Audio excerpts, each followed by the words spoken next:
To provide a quick introduction to the this keyword in JavaScript.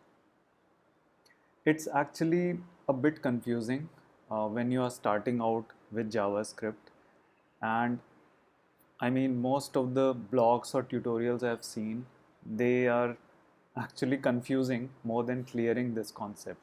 So let's try to understand what this is all about. Let's go through this line. If a function has a this reference in it, okay, I'll just stop here and try to write a function.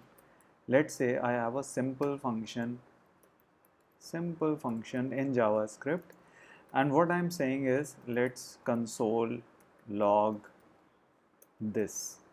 Okay, now this is a keyword in JavaScript, but if I write a function and I try to print this keyword and I do a simple function, we'll see what this will actually print out. But let's continue. So if a function has a this reference in it, like this function has a this reference in it, it points to an object. So this actually points to an object, some object. We'll see what that object is. Now this object which I am referring here depends on how the function was invoked.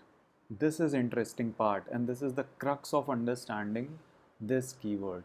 Okay, it does not refer to the function itself. So this does not refer to this function. It actually refers to how you are calling this function.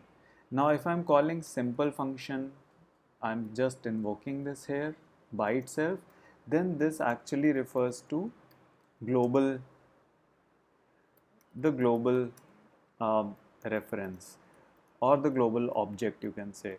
Now in browsers, it's actually the window object. So let me show you what I mean here. Let's go to Chrome, okay, and in developer tools, let's write a simple script. I'll write this function, I'll just copy it, so that I don't have to spend time writing it again and bore you guys. So I've written this, right, and then I'm trying to invoke this simple function. Now if you see, my console is all clear. Let's go back to sources and let's run this. Now if you come back, you'll see the window object, right, and this is the uh, browser object. Like if you're talking about browsers, then you're talking about window, which is the uh, which is what this points to. So if you invoke the function just by itself, then this refers to this window object.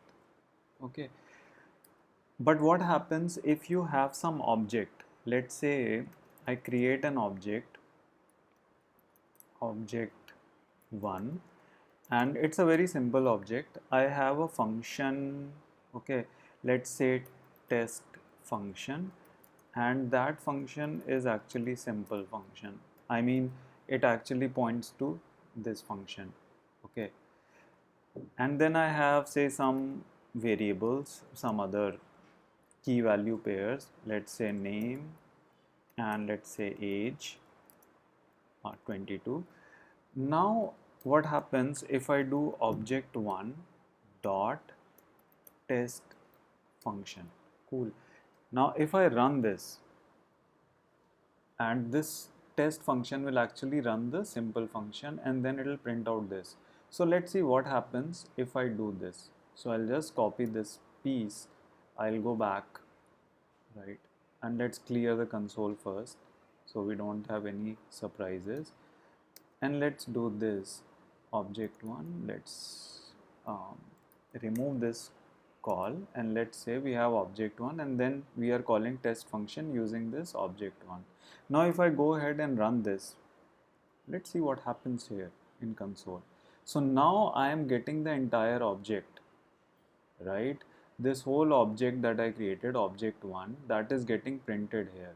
So this means that when you are invoking test function using object1, then this refers to the object1.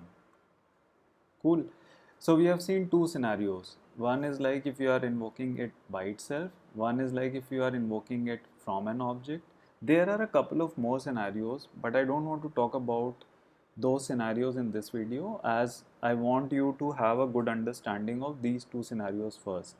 Hope this clears a bit about the this keyword, and I'll suggest you go ahead and play like I've done here and see for yourself what this prints out. Thank you.